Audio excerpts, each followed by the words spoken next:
guys, pag-usapan lang natin ang breaking news. May pasabog nga naman kasi ang bali-balita. Clickbaits ni Catherine Bernardo, agaw eksena sa Pilipinas Got Talent Season 7. Exclusive nga naman kasi yung pinag-uusapan yan at lahat naman ay nagulat.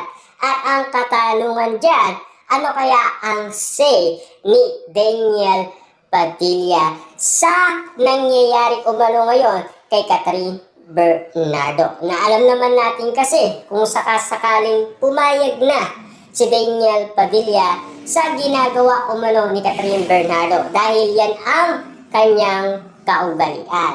Kung sakasakaling hindi pa ninyo alam ang kaugalian ni Catherine Bernardo, siya ay observant, funny at lalong-lalo na passionate siya. Kaya ganyan ang nakikita natin at napapansin natin na ginagawa umano ni Catherine Bernardo. Kung sakasakali man mapansin nyo siya ay passionate kasi.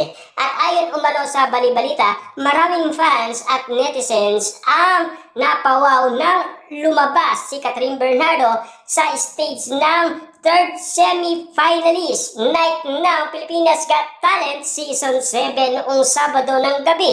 Papaano naman kasi nambulaga at may pa-cleavage si Catherine Bernardo sa kanyang Reebok body type swimwearing dress. Reynang-reyna nga ang isa sa mga orado ng Pilipinas Got Talent Season 7. Walang iba kundi si Catherine Bernardo. Lalong-lalo na tinatawag pa siyang queen.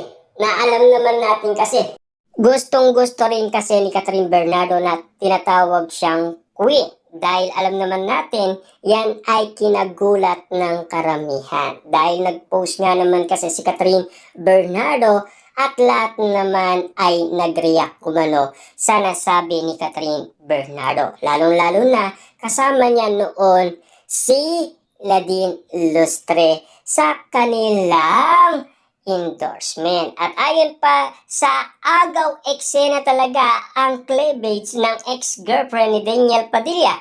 Naglaro na naman ng ganda-ganda ang Asia superstar sa kanyang swearing splitting outfit with matching diamond darling earrings. Yan kasi ang sinasabi ng karamihan. Yan kasi ang kinagulat dahil nambulaga nga naman kasi si Catherine Bernardo at ginulat niya ang karamihan.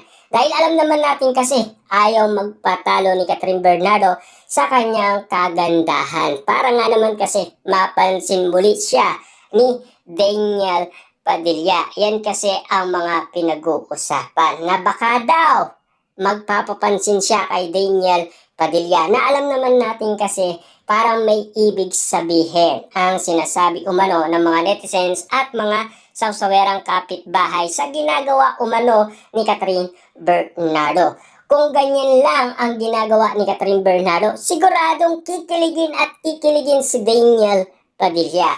Kung yan ang bali-balitang pinaparamdam ni Catherine Bernardo kay Daniel Padilla. Mistulan, nananampal na naman ang aktres sa kumikinang niyang kaseksihan at kagandahan.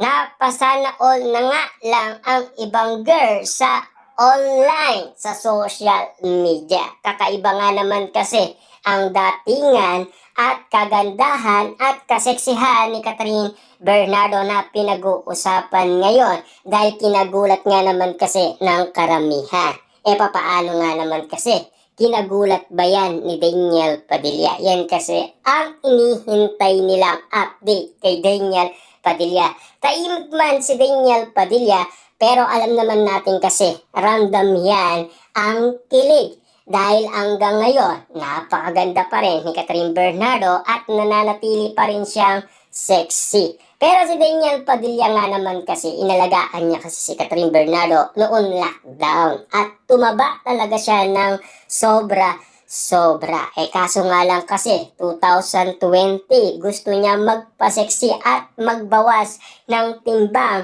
Kaso nga lang, ayaw ni Daniel Padilla pero wala na siyang magagawa ngayon. Kasi kasalanan naman ni Daniel Padilla at alam naman natin meron din kasalanan si Catherine Bernardo dahil sa pagtutol niya sa mga kagustuhan ni Daniel Padilla.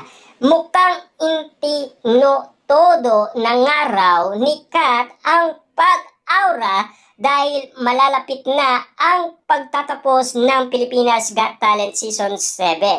Last 2 weeks na lang kasi ang nasabing talent search show at 4 pang looks ni Kat ang dapat abangan. Naku, mas super bongga dapat ang auraan ni Catherine Bernardo sa finally weekend, no? Yan kasi ang sinasabi sa atin ng bali-balita patungkol umano kay Catherine Bernardo. Dahil 4 pa daw ang inaabangan natin na pwede nating makita kay Catherine Bernardo. Dahil inaabangan na yan ng karamihan at naghihintay na rin ang mga Dilulu fans ni Catherine Bernardo. Siyempre, naghihintayan rin si Daniel Padilla. Ano kaya ang say ni Daniel Padilla kapag ganito ang pwedeng makita niya kay Catherine Bernardo na talagang siya ay sexy at maganda pa rin.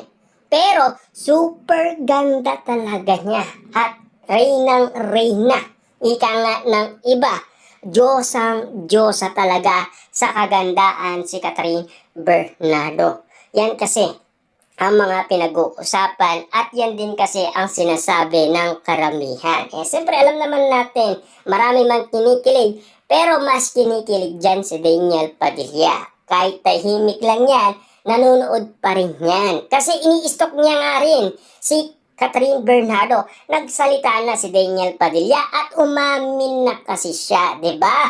Kung ano ang nangyayari kay Catherine Bernardo. Pinapanood niya yan, lalong-lalo na sa mga eksena na pinag-uusapan si Daniel Padilla. Kaya nga naman, ang mga ganitong sitwasyon ay dapat nating abangan. Lalong-lalo na kung patungkol kay Catherine Bernardo at Daniel Padilla ang mga pinag-uusapan at kaabang-abang na kasi ang kanilang pagbabalikan kung sakasakaling mangyari yun.